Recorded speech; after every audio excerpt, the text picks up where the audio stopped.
Yo, what up, Street Talks? There, Kim. Alright, so this episode brought to you by Flowers. Bought to you by Free 99. Alright, so the thought. I just rewatched Inception almost after nearly a decade. And actually the movie holds up pretty good, so I recommend the watch. But anyways, the philosophical thought was interesting, and also this is a side tangent. I think philosophical movies are great to watch, like, you know, The Matrix, Inception, blah blah, because it acts as a good stimulus for your mind. Is that it stimulates new ideas, new thoughts, new colors, new textures, and so forth. And so it seems that any sort of art form which is stimulating to your thoughts and ideas, it is good. So one of the thoughts that's kind of interesting to me is, what is a legitimacy of a memory, of a feeling, a thought, or something in an idea? Because I'll give you a practical example. So, you know, like everyone else, I have, like, you know, certain types of childhood trauma, blah blah, and you know, they're kind of triggered based on certain memories I have of X, Y, and Z, or certain feelings that I had. But now I think about it, what if I misremembered all of these traumatic events in my life? Or like, it might have been a real memory, but I might have like extrapolated on the idea, I might have expanded it, I might have contracted it, I might have fabricated some details. So the human mind is not so accurate when it comes to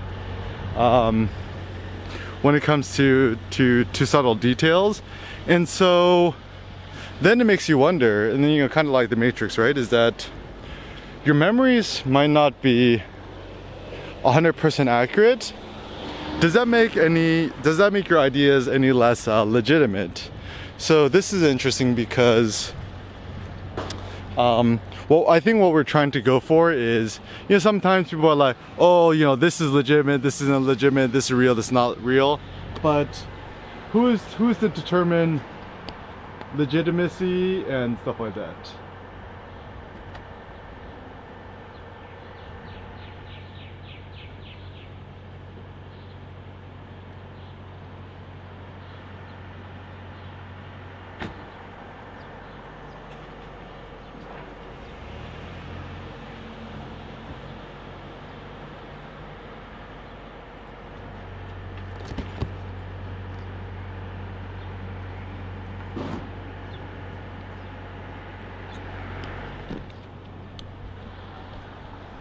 Yeah, so it looks like one thing we're trying to tackle is the legitimacy of experiences, what's real, what's not real, and so forth. So,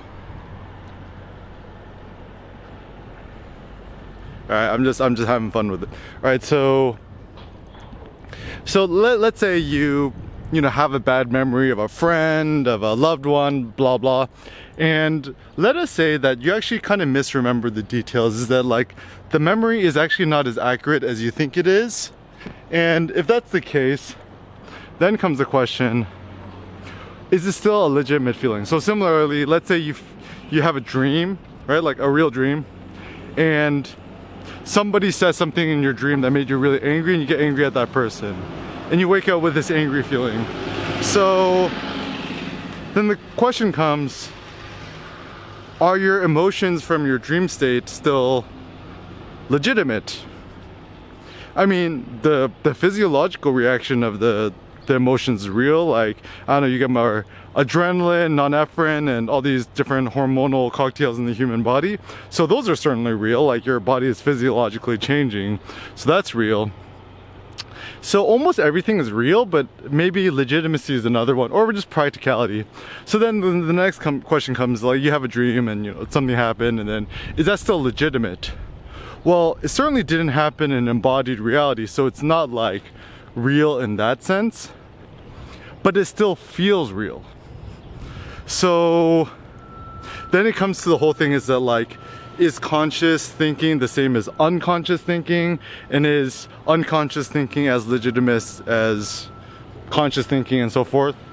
So it seems then consciousness is the next issue we gotta tackle. So let me talk about that in the next video.